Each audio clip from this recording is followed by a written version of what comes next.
Aujourd'hui, on explore l'une des prophéties les plus importantes de l'eschatologie islamique. C'est le récit de la plus grande épreuve que l'humanité pourrait jamais affronter. Une épreuve de foi, de perception et de vérité.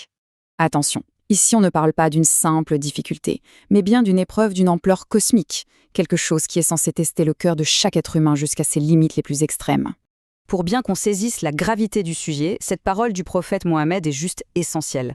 Elle nous dit clairement que le Dajjal, le fameux faux messie, représente l'épreuve la plus colossale de toute l'histoire de l'humanité. Rien que ça. Alors voilà notre feuille de route. On va commencer par les signes qui annoncent son arrivée, puis on va voir qui est ce Dajjal, comment il va mettre l'humanité à l'épreuve, le grand retournement de situation avec le retour de Jésus, et pour finir, l'ère de paix qui suivra. La question qu'on peut se poser, c'est comment le monde sera-t-il que cette terrible épreuve approche ? Eh bien, la prophétie décrit des signes avant-coureurs très, très spécifiques qui annonceront l'arrivée imminente du Dajjal. Ces signes sont à la fois environnementaux, comme le lac de Tibériade qui s'assèche, mais aussi sociaux. Ils dépeignent un monde en plein déclin spirituel, où la haine se répand partout et où de faux prophètes sèment la confusion. Et le point culminant de tout ça, c'est une famine mondiale qui dure 3 ans, ce qui prépare le terrain pour un sauveur ou pour un imposteur.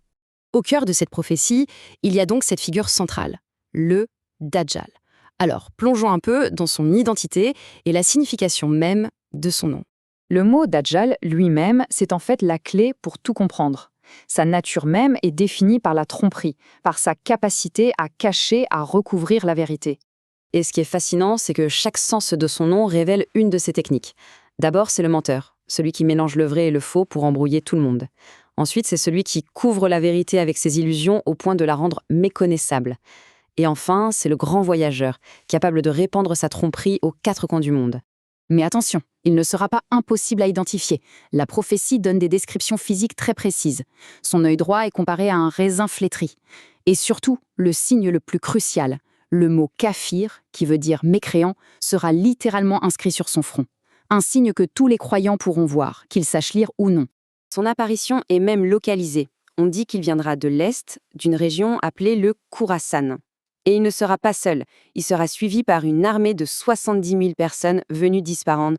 Bon, maintenant qu'on sait qui il est, voyons comment il va s'y prendre. Comment va-t-il mettre en place cette fameuse épreuve ultime pour toute l'humanité ? Et voilà, on est au cœur de sa tromperie. Il va présenter aux gens un choix. D'un côté, ce qui ressemble à un paradis, et de l'autre, ce qui ressemble à un enfer.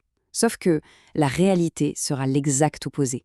Son paradis est en fait un feu ardent, et son enfer une eau fraîche. Le choix devient alors un test de foi pure qui demande de rejeter ce que les yeux voient pour croire à ce que le cœur sait être vrai. Cette citation montre bien la puissance de sa séduction.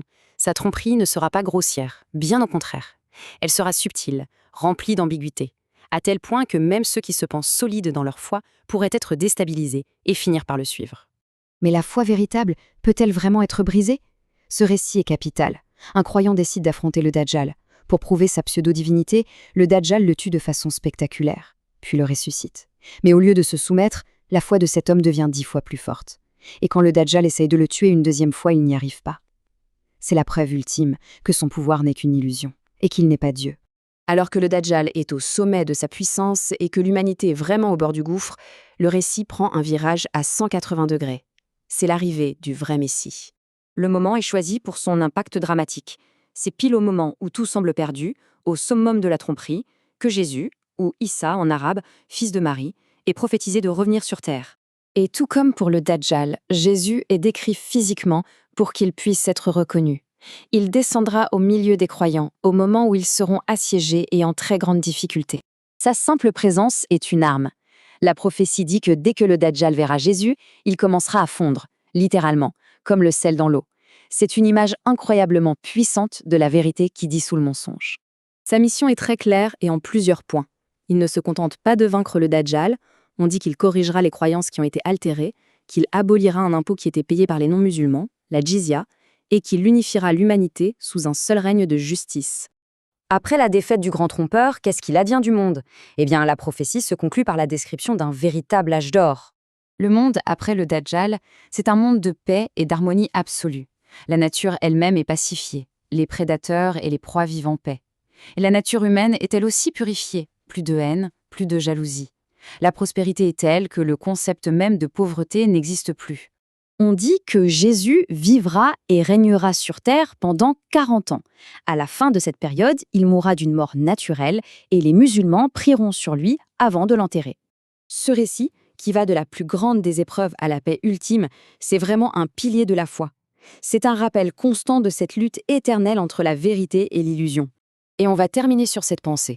La prophétie contient un avertissement important, le Dajjal apparaîtra précisément au moment où les gens l'auront oublié, quand on ne parlera plus de lui. Ça pose une question essentielle.